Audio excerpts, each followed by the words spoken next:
Estimados pasajeros, muy buenas noches. Les saluda su conductor. Queridos pasajeros, en el viaje de hoy, es la continuación a la historia que fue nuestro viaje número 28. La primera parte ha sido incluida en este metraje, pero si ya la escucharon y no quisieran hacerlo otra vez, estaré dejando en la descripción de este video el minuto exacto donde comienza la segunda parte. Sin embargo, la recomendación es que la escuchen completa para que no pierdan hilo y ningún detalle de la historia. Y hablando de nuestra tercera escala de hoy, esta sí obedecerá a un relato completamente inédito. Así que, pasajeros, sin más por decir, los invito a que se relajen y a que echen a volar su imaginación. Estimados pasajeros, favor de abordar, ya que aquí comienza otro viaje a través de la desolada carretera, con rumbo hacia lo desconocido. Primera escala. La canción de la noche. Buenas noches.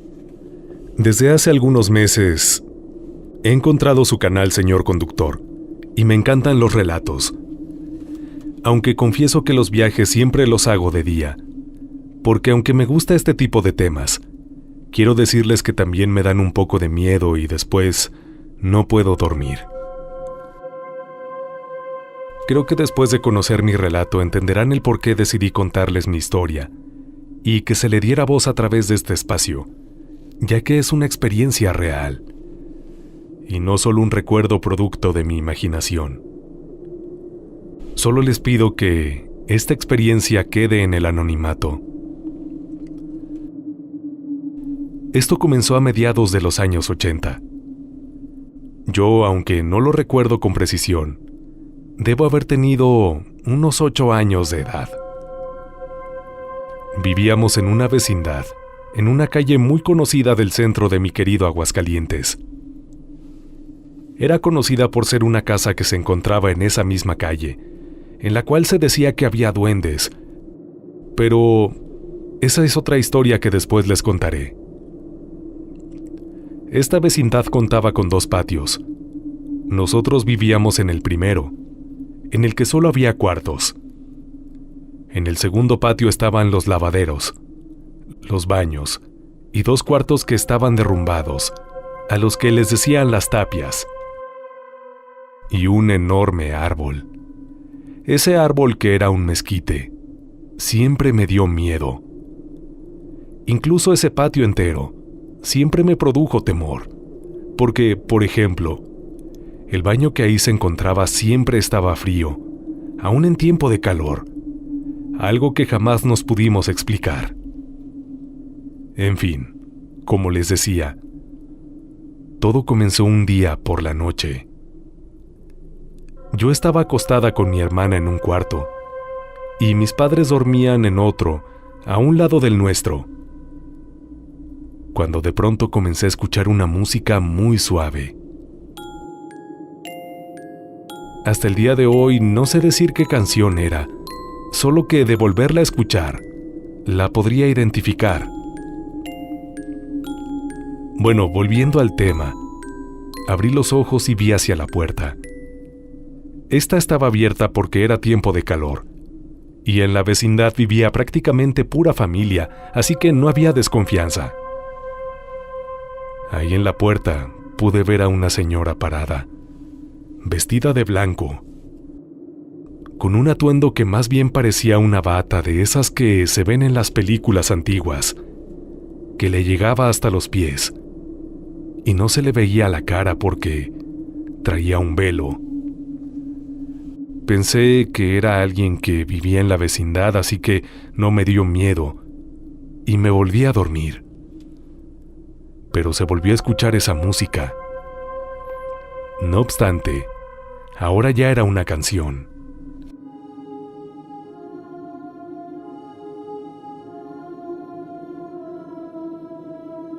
La señora cantaba una melodía tan hermosa y triste que al escucharla sentía ganas de llorar. Me senté en la cama para escuchar mejor y ver bien a la señora, pero ya no estaba. Ya no se veía. Solo se escuchaba su canto y la música, Era una canción como de cuna, y fue ahí que empecé a sentir sueño, mucho sueño. Tanto así que no supe a qué hora me quedé dormida.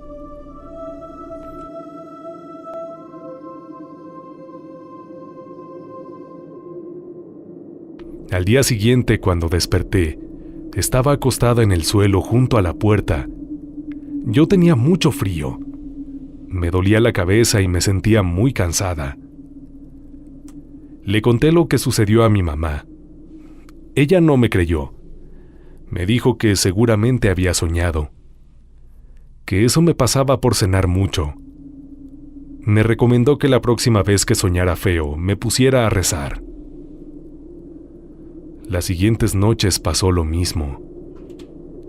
Aquella mujer se paraba en la puerta, cantaba y se iba. Y yo varios días amanecía en el suelo acostada, con mucho frío, dolor de cabeza y cansancio. No sé cuántos días pasaron, pero siempre me despertaba en la madrugada esa música y esa canción. Dejé de decirle a mi mamá lo que veía.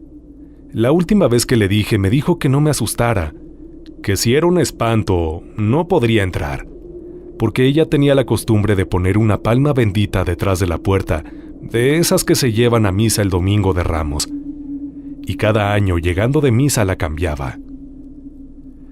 También optó por cerrar la puerta, aunque ésta se cerraba por dentro. No lo hacíamos por si se ocupaba algo, ellos pudieran entrar. Recuerdo que en ese entonces fuimos a San Juan de los Lagos a ver a la Virgen, ya que este es un muy importante centro de peregrinación en el Bajío. Ahí mi mamá me compró un escapulario, y a partir de ahí lo traje puesto día y noche. Los días pasaron, y en cierta noche comencé a escuchar esa música y la canción que ella cantaba.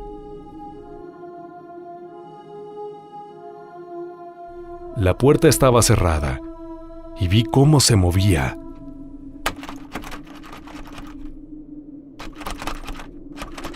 Como si alguien quisiera abrirla o entrar. Me dio mucho miedo. Entonces recordé lo que dijo mi mamá, lo de la palma bendita. Me puse a rezar cuando de pronto la mujer dejó de cantar. Volteé a la puerta y entonces, con horror, vi que la palma se había caído. Me levanté para recogerla, pero al acercarme a la puerta, escuché que ella me llamó por mi nombre y me decía quedito, ven. Yo le pregunté que quién era y no me contestó, solo me decía, ven. Yo no puedo entrar. Yo le dije que no quería ir. Y fue que cuando terminé de decir eso, que la puerta se abrió.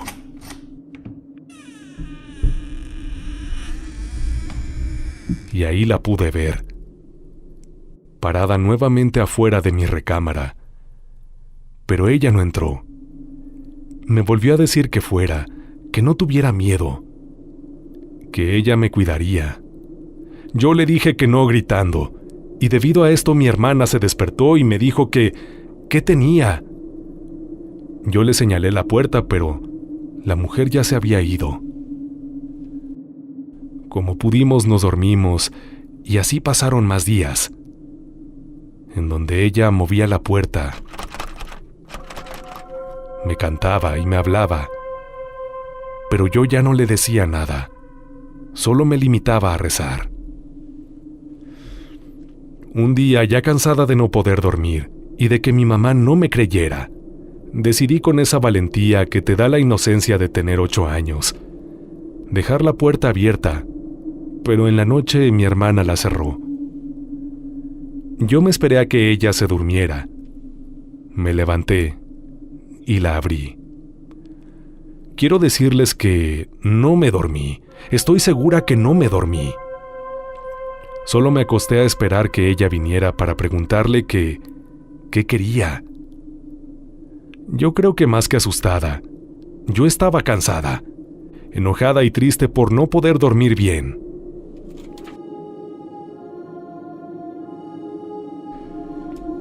Entonces comencé a escuchar la música.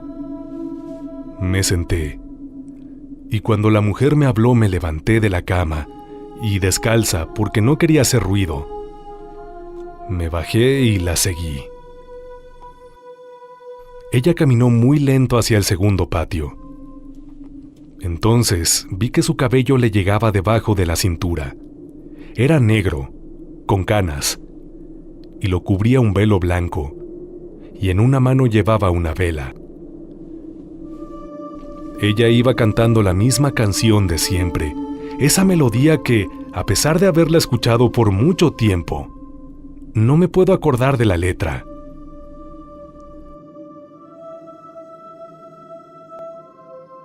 Cuando llegamos a donde estaba el árbol, ella subió a él, de una manera muy rara y rápida. En ese momento yo pensé que era caminando o escalando, pero no era así, ya que estaba flotando. Ella llegó a las primeras ramas, colocó la vela en una de ellas, extendió una mano y me dijo: «Ven conmigo». Entonces pude verle la cara a la luz de la vela. Sorprendentemente, y contrario a lo que se podría pensar, era bonita, realmente bonita, aunque estaba muy pálida, y sus ojos se veían muy negros y tristes. Al verla, me sonrió, pero no sentí miedo. Al contrario, la vi tan triste que me dieron ganas de llorar. En eso comencé a sentir que me ardía el cuello. Recordé que traía el escapulario que me compró mi mamá en San Juan. Yo lo toqué para ver por qué me producía esa sensación, y ella me dijo que me lo quitara, que eso solo me estaba lastimando. Yo me lo quité porque efectivamente sentía que me estaba quemando. Lo tiré a un lado del árbol, y al momento que hice el movimiento para arrojarlo a un lado, sentí que me caía. En ese momento la mujer me sujetó. Sentí que su mano estaba muy fría, y me dijo: «Ahora sí, ven conmigo, yo te cuidaré». Tomé su mano y me cargó. Me acostó en su regazo. Me acercó la cabeza a su pecho, y yo empecé a sentir mucho más frío. Ella comenzó a acariciarme la cabeza cantando su canción y meciéndome como si quisiera arrullarme. Me dio un beso en la frente y yo empecé a sentir muchísimo más frío, pero también mucho sueño. Recuerdo que me dijo: «No tengas miedo, todo va a estar bien. Cuando despiertes, todo va a estar bien». Y me dormí. Lo siguiente que recuerdo son gritos de alguien que le hablaba a mi mamá.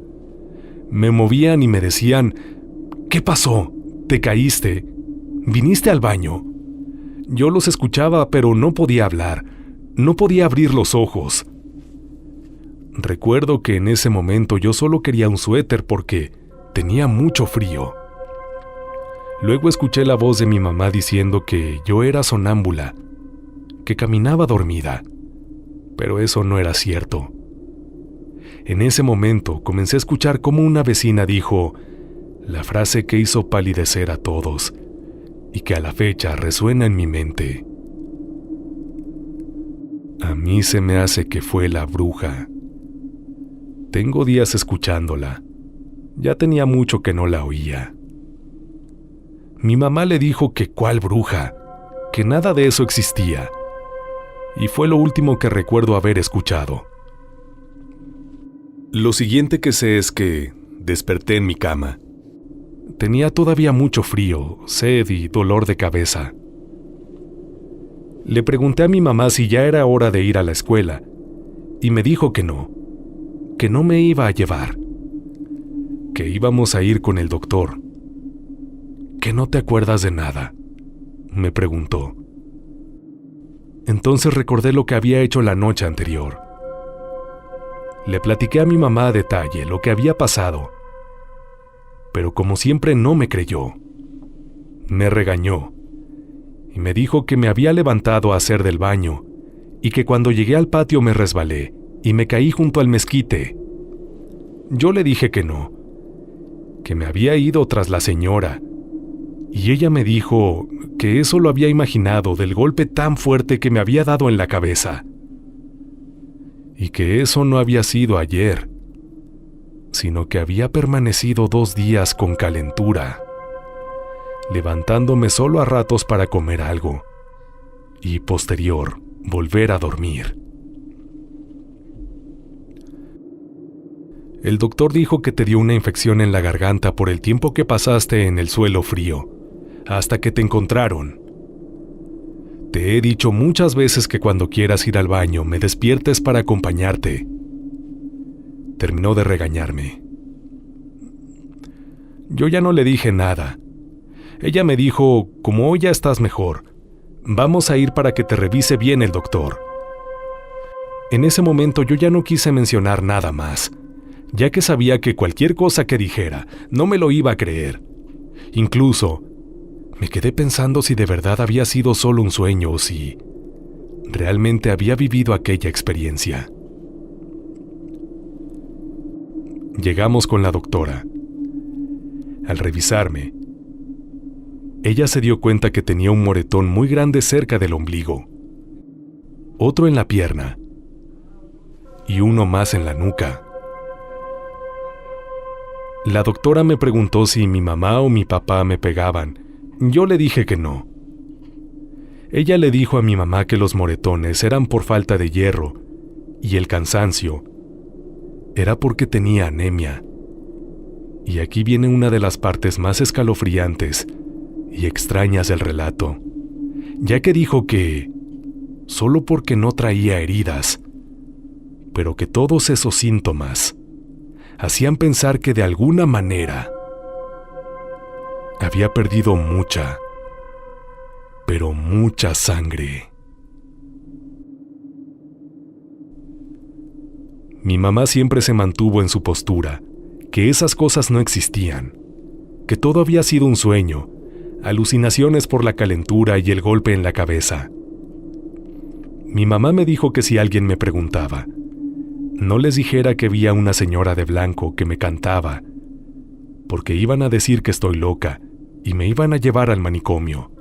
Y yo, por miedo a que me internaran, nunca dije nada a nadie, ni siquiera a mi papá. Después de eso ya no volví a ver a esa señora, aunque todavía en ocasiones escuchaba esa música y esa canción. Pero ya no en mi puerta, sino a lo lejos, en el segundo patio. Después de este acontecimiento algo cambió en mí, ya que comencé a ver gente que nadie más veía, a soñar cosas que después se hacían realidad. No obstante, yo ya no decía nada porque tenía miedo a que me encerraran en el hospital psiquiátrico. Pero eso ya se los contaré después, si ustedes me dan la oportunidad. Lo que sí les quiero comentar es que hace tiempo, 1 año o quizá un poco más, me atreví a contar mi historia en un programa de temática paranormal, muy conocido aquí en Aguascalientes. Y yo creo que el locutor tampoco me creyó, porque solo me dio las gracias por contarlo, y no me dio su opinión al respecto, siendo que él es muy dado a profundizar en los relatos que le llaman la atención y a dar su opinión. Eso era lo que en realidad yo buscaba, que él me diera su opinión, ya que esta era muy importante para mí. Sin embargo, prácticamente lo ignoró. Sin embargo, al compartir esta experiencia por este medio, tal vez algunos de ustedes pasajeros sí podrían compartir conmigo sus teorías e impresiones de esta experiencia. Para cerrar mi relato, quiero decirles que lo más raro es que a partir de ese día, he vuelto a escuchar la música, ya no la canción, solo la música. Y aunque no he visto a la señora, quiero pensar que eso obedece a mi imaginación, mis nervios, mi sugestión, mis miedos aunque no sé si quizás al recordarla y contar su historia, hizo que ella nuevamente se despertara y viniera a buscarme.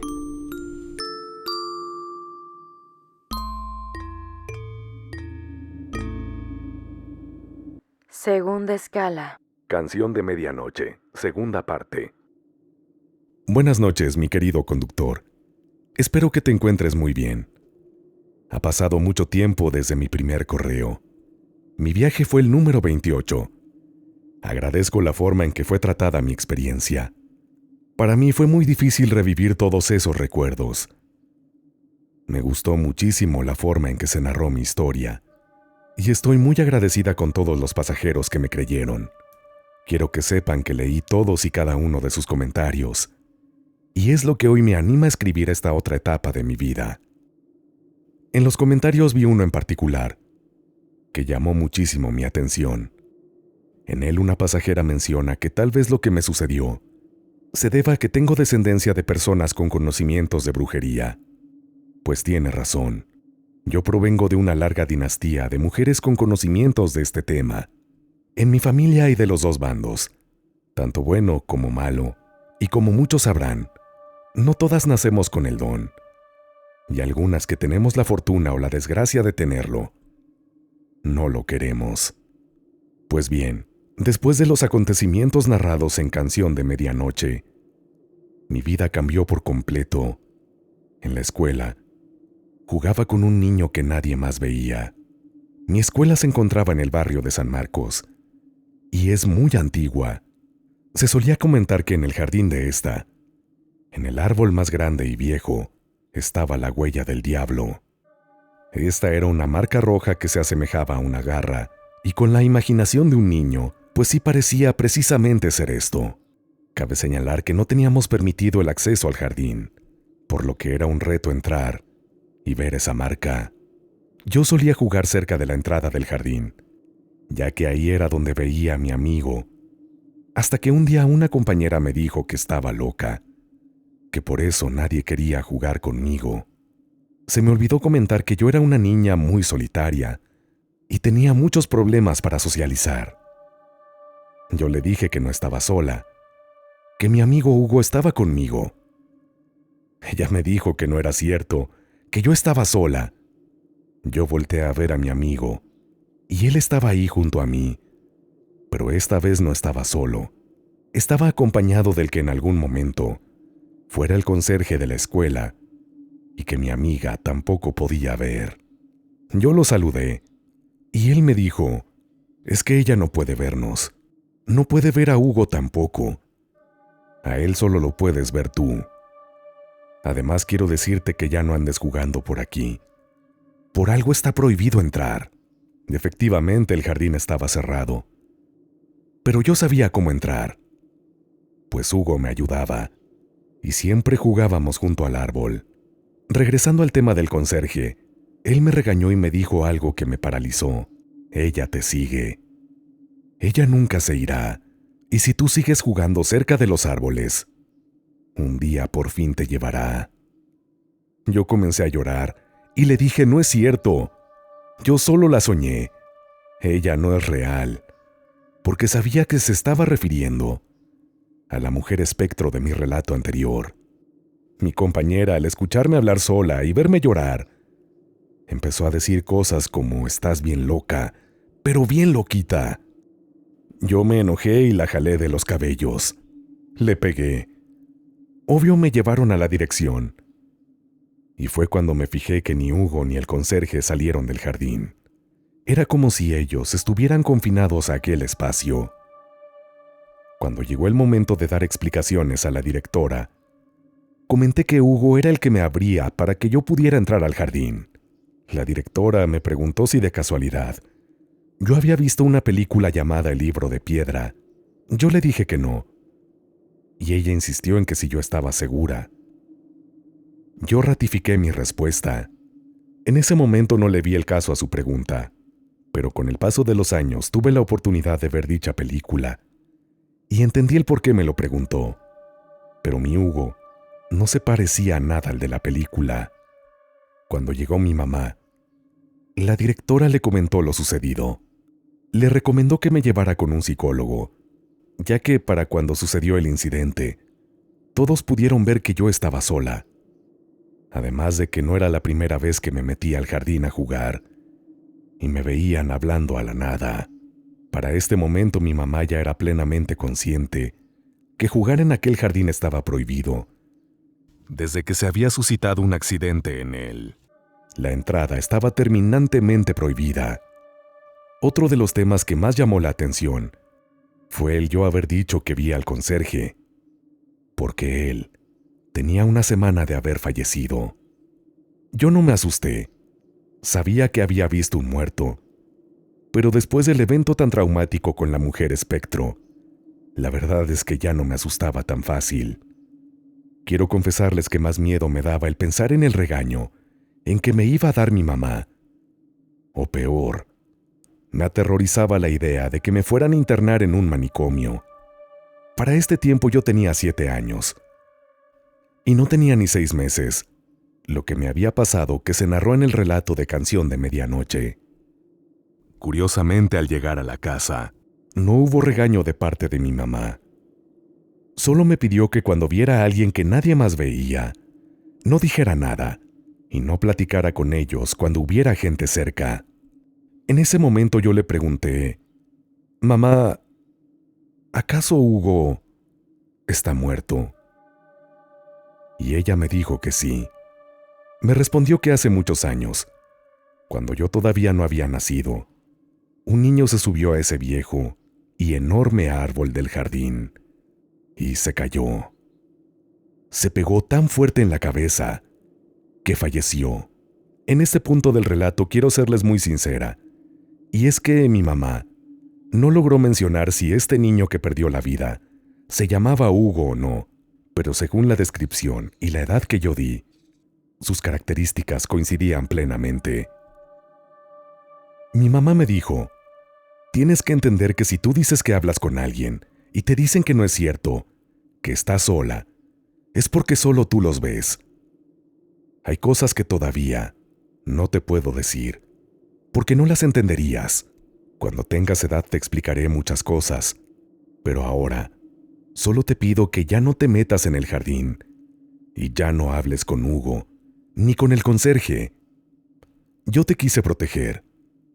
Pensé que si te decía que era tu imaginación, ya no les harías caso, y estos entes se alejarían, pero veo que no será así». Mi mamá era una mujer muy fuerte de carácter y casi nunca lloraba, y no era muy frecuente que nos abrazara. Pero ese día pasó todo lo contrario. Rompió en llanto y me abrazó. Aprovecho para decirles a todos los pasajeros que en sus comentarios dijeron que cómo era posible que mi mamá no me creyera. Ahora que tengo el conocimiento les puedo decir que sí me creyó. Solo que fue más su miedo, y lo único que se le ocurrió para protegerme fue decirme que yo había soñado aquello. Después de ese día, cuando volví a ver a Hugo, ya no se me acercó. El conserje ya no lo dejó y lo detuvo. Y desde ese día, siempre que lo veía, el conserje lo tenía tomado de la mano, y con la mano que tenía libre el niño, me hacía la señal de que fuera con ellos. Pero yo decidí obedecer a mi madre y hacer caso omiso a esta petición. Fue así que me quedé sola, sin amigos, pues mi compañera, con la que yo había tenido el incidente, se encargó de decirles a todos mis compañeros lo que pasó, y me volví la loquita del salón. En este punto del relato, quisiera pedirles disculpas si mi narración es un poco revuelta, si escribo una cosa y después otra, pero es una de las razones por las que ya no había escrito.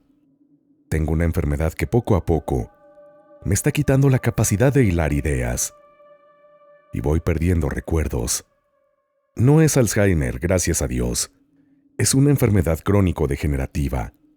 Esa es una de las razones por las que me he decidido seguir contando mi historia. Por si algún día llego a olvidar lo que me pasó, tendré acceso a estos correos y tal vez al material que se publicó a partir de ellos, porque aunque en su momento sentí mucho miedo, soledad y tristeza, es una parte de mi vida que no quiero olvidar. Es mi esencia. Y como dijo mi tata, esta es mi sangre y mi herencia. Me despido por hoy. Y si ustedes, conductor y pasajeros, y mi cabeza me lo permiten, más adelante les compartiré otra de mis tantas experiencias. Gracias, y antes de despedirme quiero decirles que la escuela mencionada en este relato es la 21 de agosto. Traté de describirla, pero por alguna razón no pude. Saludos a todos y buen viaje. Estimados pasajeros, espero que estén disfrutando de este viaje. Antes de continuar, los invito a suscribirse al canal y activar la campanita de notificaciones, ya que así no se perderán ninguno de nuestros próximos viajes y podrán decir #yo soy pasajero. No olvides visitarme en Instagram y añadirte a mi perfil personal en esta red social, en donde podremos estar en contacto de una forma muchísimo más cercana. Allá me encuentras como LocutoniMX, LocutoniMX, te espero. Y por favor comparte tu relato. Recuerda que el mismo es importantísimo para que podamos seguir viajando a través de la desolada carretera, así que lo espero. Mi desolado es @gmail.com. Mi desolado es @gmail.com. De antemano, mil gracias. Ahora sí, pasajeros, vamos hasta nuestra tercera y última escala de esta noche, que pone fin a nuestro viaje. Tercera escala. Mi hija y la sombra. Lo que les voy a compartir es una vivencia terrible que marcó a nuestra familia para siempre. Un tema sensible con el que hemos aprendido a vivir. Y antes de iniciar quisiera hacerles saber que, a pesar de ser un tema tan delicado, por diversos motivos que no voy a mencionar, el conductor tiene mi pleno permiso para incluir mi relato en uno de sus viajes. Para ir al principio de esta historia, hay que remontarnos al inicio del nuevo milenio. Fue en esos años que, en la ciudad de Aguascalientes, México, llegué a vivir junto con mis hijos y mi esposo, a una casa ubicada en la avenida Ferrocarriles de esta ciudad. Cabe señalar que, curiosamente, esta era una vivienda que había pasado por lo menos 6 años deshabitada. Se decía que sus inquilinos casi no duraban, y además el costo de su renta era muy bajo. Aún y con todas, entre comillas, banderas rojas, decidimos que este fuera nuestro nuevo hogar. Sin embargo, casi tan pronto llegamos, algunos sucesos extraños comenzaron a suceder, mismos que nos hicieron exclamar aquella frase que, ante fenómenos paranormales, es tan común decir: se me hace que aquí espantan. Casi como antesala de lo que iba a suceder, y a modo de experiencias, se podría decir increchendo, de menos a más. Algo de lo primero que ocurrió fue que una noche, mientras preparaba burritos, alimento que yo he vendido por periodos intermitentes para ayudar a mi economía, de pronto comenzaron a silbarme. Sé que esto podría resultar curioso, e incluso podrá provocar una sonrisa en uno que otro pasajero, pero tengo que decirles que aquel silbido era el clásico que se usa para hacer notar la belleza de una persona. En un principio pensé que esta era una broma de mi esposo, aunque ya era pasada la medianoche y él se acostaba temprano para ir a trabajar por la mañana. Yo dejé lo que estaba haciendo y le dije: ya no quieras asustarme. Salí de la cocina pensando que me encontraría con él. Pero esto no fue así, ya que yo estaba completamente sola. Ni mi esposo ni mis hijos estaban despiertos. Estos silbidos continuaron, siempre cuando estaba sola, como si algo oculto en las sombras de la casa estuviera siempre pendiente de mí, acechante y en cierto modo burlesco. A la par de estos sonidos, algo más comenzó a ocurrir. Y es que de pronto la licuadora, de la nada, se encendía, así como otros electrodomésticos, esto incluso aunque estuvieran desconectados. Luego pude saber que los entendidos en temas paranormales afirman que algunos entes tienen la capacidad de manejar cierta energía a su antojo y por lo tanto manifestarse a través de estos aparatos. Por si fuera poco, al pasar de los días tuvo ocurrencia otro hecho paranormal, y es que una noche salida de bañar, me disponía a dormir, cuando de pronto algo invisible jaló mi cabello. Pero esta escena fue contemplada por mi esposo. Algo que nos aterró por completo fue que al momento del jalón de mi cabello, efectivamente este se alzó, como si la mano invisible de algo sumamente alto lo hubiera elevado antes de estirarlo. Entonces fue que vino el fuerte tirón. Posterior a esta agresión solo atinamos a rezar todo lo que no sabíamos. Y esa noche no pudimos dormir. Los días pasaron y otra noche fuimos testigos de una de las manifestaciones más intensas.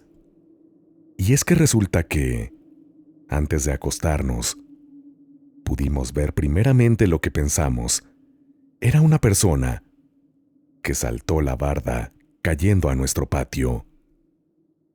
La oscuridad de la noche y del lugar no nos permitió ver mucho más allá de la figura humanoide de alguien, que al caer permaneció en cuclillas por unos segundos, pero luego este ser comenzó a levantarse, hasta revelar que su estatura era algo fuera de lo común, ya que les puedo decir que por la perspectiva que tenía de la barda, este ente superaba los 2 metros de altura.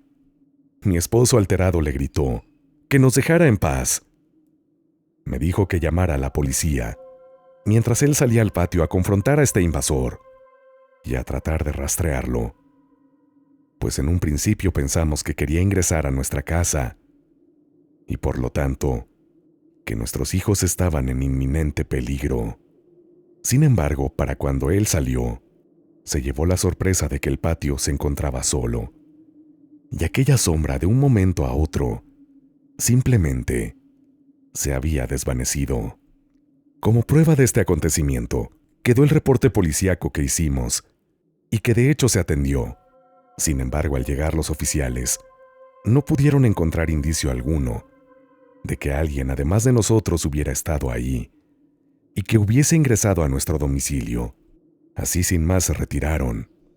No obstante, a partir de esa fecha, comenzaron los fenómenos más inquietantes. El primero de ellos es que aquel ente oscuro comenzó a acompañarnos en nuestra vida diaria. Y no solo a mí, sino que también a mi esposo y a mis hijos. Fue común para todos nosotros seguir viéndolo. A veces solo como una visión pasajera de pocos segundos, a veces observándolo con el rabillo del ojo, vigilándonos de manera cercana desde algún recoveco de la casa. Esto comenzó a ser tan regular que se volvió un tema completamente normal para nosotros y empezó a formar parte de nuestra vida cotidiana. Tanto así que apodamos a este ser como la sombra. Acto seguido, un cuadro de la Virgen de Guadalupe que me gusta mucho comenzó a cambiar de lugar. En la noche estaba en su sitio, destinado para él, en la sala. Pero en el día yo lo encontraba en la cocina, o en algún otro sitio. Cuestioné a mis hijos y ellos lo movían, pero lo negaron en todo momento. Yo les creí, porque lo cierto es que no había motivo para que movieran ese cuadro.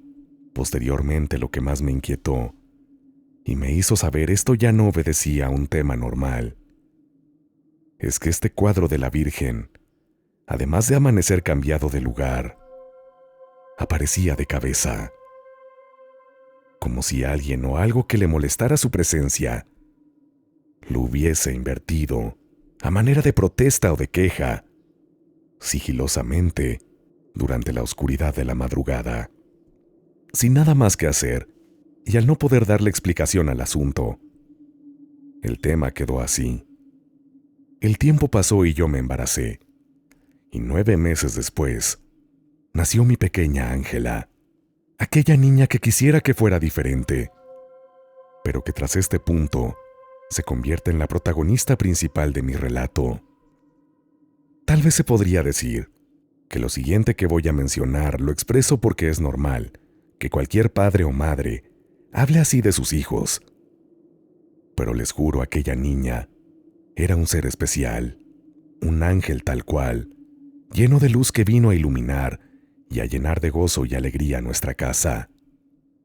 Irónicamente, tal vez esa luz fue lo que llamó la atención de aquel ser de oscuridad, aquella ennegrecida presencia que habitaba y convivía con nosotros, esa sombra que también era inquilina de aquella casa.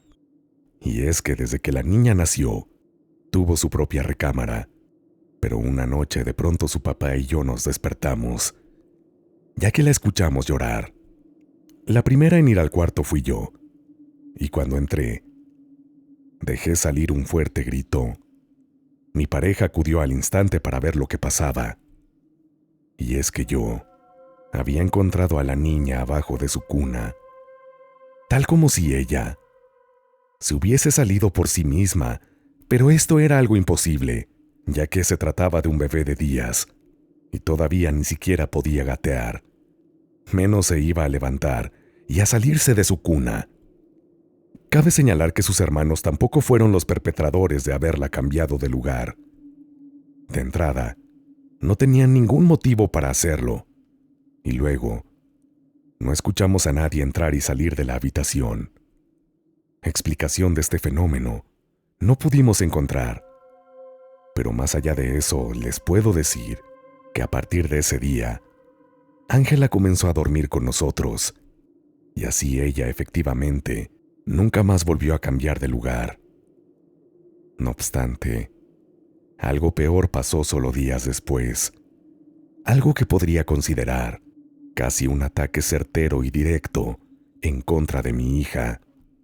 Y es que una noche después de que la había terminado de bañar, yo la estaba secando, con mi hija Elizabeth presente, quien me estaba ayudando, cuando de pronto el espejo que teníamos en el baño de un momento a otro, y sin previo aviso, textual, explotó. La lluvia de pedazos de cristal a mi otra hija y a mí no nos afectó.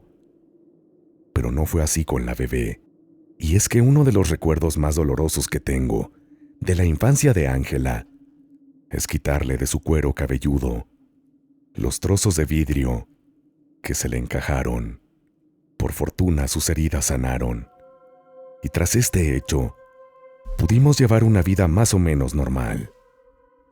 Ángela comenzó a crecer, y con ello pronto vimos, su vida no iba a ser común y corriente. Y es que uno de los primeros indicios de ello fue que la niña no dormía. Le costaba un trabajo enorme conciliar el sueño, y a la par, tan pronto pudo hablar, comenzó a manifestar escuchar voces que solo ella podía oír.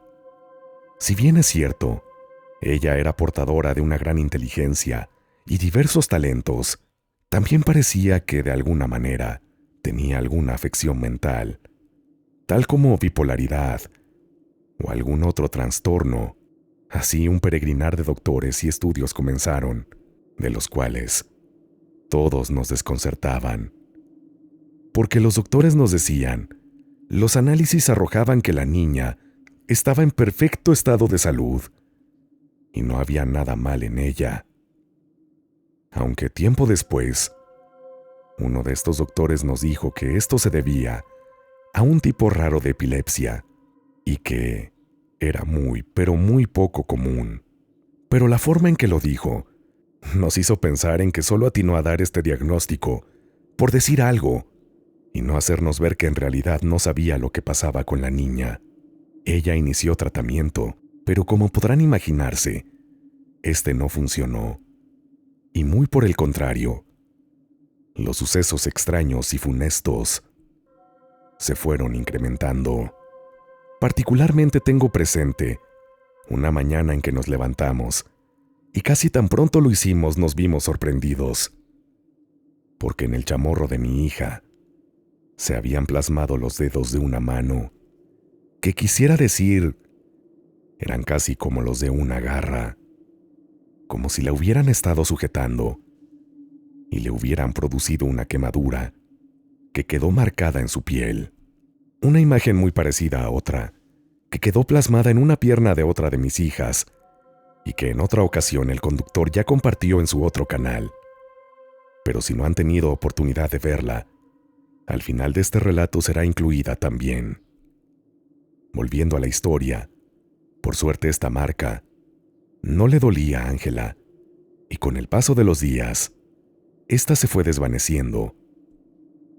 Pero a partir de ahí, todo fue cuesta abajo, y es que resulta que después de esta fecha, los episodios de mi hija se volvieron más fuertes y por desgracia mucho más agresivos. Y es que había momentos en que la niña parecía desconectarse, simplemente como si se saliera de este mundo. Y era ahí cuando, en este estado, devenía lo peor, y es que ella se hacía daño a sí misma.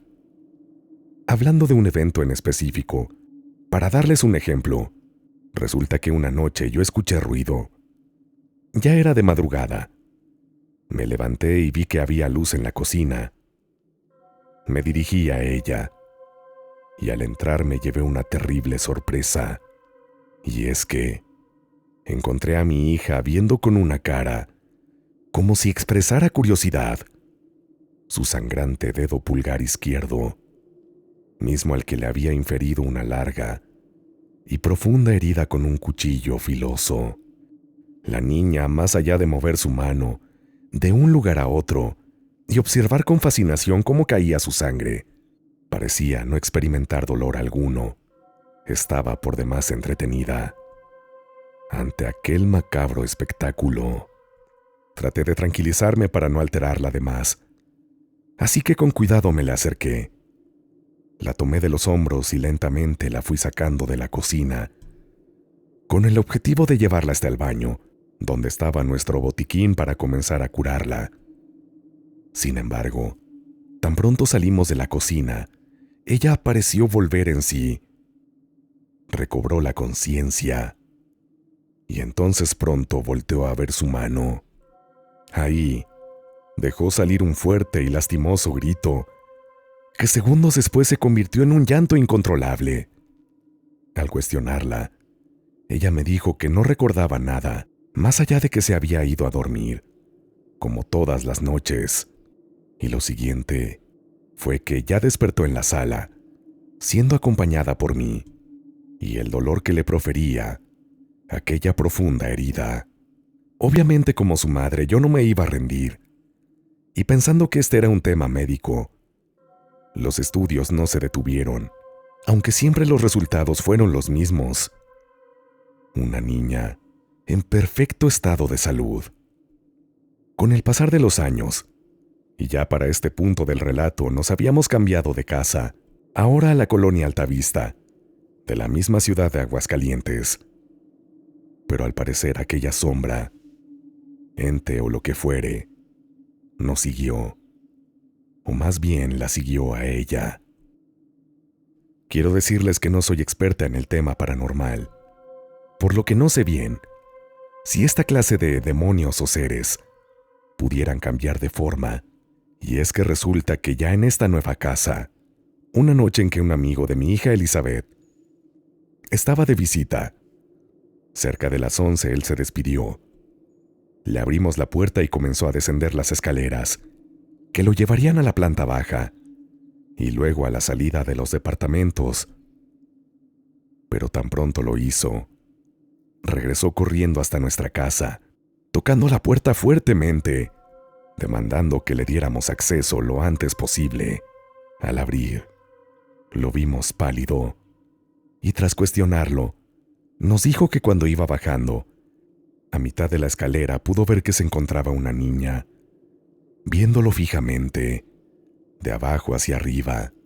Nosotras lo acompañamos a las escaleras, pero para cuando ya todas fuimos, estas se encontraban vacías. Al cuestionarlo más a detalle del por qué su reacción, él nos dijo que esta niña no tenía un rostro normal, sino más bien era macabro, casi demoníaco, en donde en vez de ojos esta infante portaba un par de grandes huecos negros. El asunto así quedó, y como les comento, no sé si esta nueva casa realmente estaba embrujada también, o si fue aquello de la avenida Ferrocarriles que nos siguió.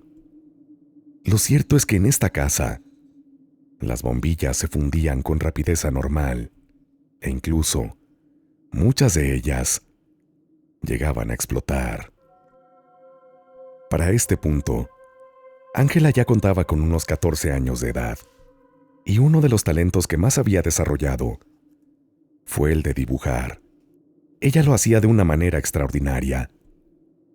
Tanto así en que cierta ocasión, su profesor del taller de pintura me mandó llamar para felicitarme por el talento de mi hija y para pedirme que nunca dejara de apoyarla. Sin embargo, a la par de estas creaciones bonitas, estéticas y artísticas, había algunas que contrastaban radicalmente con ellas. Y es que mi hija, a la par también comenzó a hacer una serie de dibujos sombríos y macabros. Al acercarme, un cierto día a verlos, me llevé una fuerte impresión que hizo cimbrar dentro de mí el terror más profundo que se puedan imaginar. Y es que ella había dibujado ni más ni menos a la sombra, a ese ser de oscuridad que al parecer nos seguía acompañando en nuestras vidas, porque si se lo están preguntando no, yo jamás le mencioné el tema a ella. Así que al cuestionarla, el por qué había hecho esos dibujos, me dijo que veía a este ente en la casa, que la seguía, a veces también lo veía en la escuela, y él le decía que lo siguiera, que aunque no lo quisiera, finalmente algún día se la iba a llevar con él. Y es así como llegamos a la recta final de mi relato. Ese día tan fatídico que cambió mi vida para siempre. Un día que inició como cualquier otro. Aquel lunes 7 de noviembre de 2016, mi hija se había levantado con buen ánimo. Ese día tendría un examen muy importante, para el que había estudiado mucho y se había preparado muy bien. Así que se alistó y se fue hasta su preparatoria, llamada la Universidad del Centro de México, ubicada en las intersecciones de las calles 16 de septiembre y López Mateos respectivamente. Horas más tarde, recibí una llamada, ya que se había suscitado un incidente con mi hija al interior de la escuela. Esto por lo que me hicieron saber, de gravedad. Al llegar y encontrarme con aquella imagen, no lo pude creer y no les puedo describir el dolor que sentí. Y es que se dice que lo natural es que los hijos entierren a sus padres, pero lo que no debe ser es que un padre entierre a un hijo. Un hecho tan desgarrador que se afirma. Ni siquiera existe una palabra para describirlo, porque es algo que simplemente no debería pasar. Al arribar, yo solo podía gritar que aquel era un sueño, una pesadilla que pronto iba a acabar, que yo iba a despertar y que mi hija iba a estar bien y con vida. Palabras que incluso fueron documentadas por los medios de comunicación locales, que también ya habían arribado al lugar. Y es que resulta que, según la versión oficial, contrastada también con la declaración posterior de alumnos y maestros, fue que ese día, mi hija llegó de lo más normal a su salón. Hizo su examen, pero posteriormente, de un momento a otro, cambió de actitud, de una forma que a todos les pareció tan poco usual como sorprendente. Y es que ella comenzó a mostrarse cabizbaja, triste y melancólica. La cuestionaron acerca de qué tenía, pero ella solo respondía que nada, que estaba bien. Tan solo minutos después de este cambio de humor, de pronto, se infligió heridas a sí misma en las muñecas, en la parte que está en las venas. Luego tomó una silla, la acomodó junto a una ventana se subió a ella y posterior se lanzó al vacío. Esta secuencia de actos la hizo de forma tan rápida que ninguno de sus compañeros pudo evitar llevar a cabo esta acción. Ella cayó de una altura aproximada de 10 metros y perdió la vida de forma instantánea. El dolor de una madre que pierde a un hijo es indescriptible y honestamente no sé cómo fue que no perdí la razón. Sé que si hubiera una pasajera que haya atravesado por lo mismo, solo ella podrá comprenderme. Al final quiero decirles que este es un dolor que nunca se supera y simplemente se aprende a vivir con él. Volviendo al tema paranormal, resulta curioso y a la vez inquietante para mí, ya que después del incidente con mi hija, compañeros comenzaron a decir que ella se seguía apareciendo en el lugar y que la veían caminar por los pasillos, igualmente triste y con la mirada agachada. No obstante, algo de lo que más llama la atención es que a pesar de que su generación se graduó, los nuevos alumnos expresaron seguir viendo a aquella chica fantasma que recorría las instalaciones, a pesar de no tener conocimiento de lo que había sucedido ahí. Tanto así que esta especie de leyenda urbana fue creciendo y ahora a esta prepa se le conoce como la escuela embrujada, donde se aparece una chica que atentó contra su propia existencia. Es de destacar también que tras este hecho la escuela fue decayendo, fue perdiendo alumnos poco a poco y jamás se pudo recuperar, hasta que tuvo que cerrar sus puertas, de modo que el edificio actualmente se encuentra abandonado. A continuación, se van a compartir algunas imágenes del mismo y sus condiciones actuales. A su vez, el recado póstumo de mi hija y las marcas en la pierna de mi otra hija, que también les mencioné en este relato. Quisiera expresar que el creador de contenido de este canal tiene mi pleno permiso para incluir este material en su video.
Quisiera que al compartir mi relato, no se me tache de ser una mala madre, porque les aseguro, y les puedo jurar por lo más sagrado, que todas las instancias médicas fueron agotadas.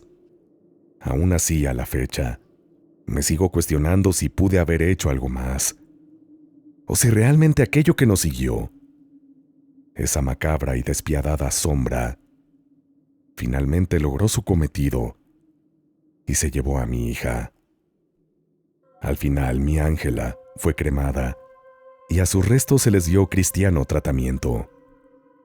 Los años pasaron y hace 5 nació una nieta mía.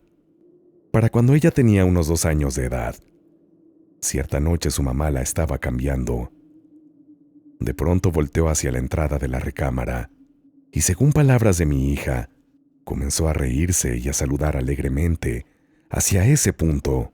Mi hija volteó hacia ese lugar, pero no logró ver nada y cuestionó a su hija, pero para ese momento su lenguaje no estaba tan desarrollado como para revelar lo que estaba viendo. El tema fue dejado de lado y 1 año más tarde se mandó a imprimir una foto grande de Ángela, misma que se enmarcó y fue colocada en la sala de mi hija. También porque pensamos, ya era hora de que mi nieta supiera de la existencia de su tía. Sin embargo, nos llevamos una fuerte sorpresa, ya que para este momento, la niña ya hablaba, y al ver la foto reaccionó con total normalidad, y señalando a la foto, dijo que aquella niña la había estado yendo a visitar, y era la que la hacía sonreír. De esta manera, y teniendo en cuenta estas palabras, es que así, y solo así, me queda el consuelo de pensar de que mi pequeña Ángela, tal vez, ya se encuentra en un lugar mejor.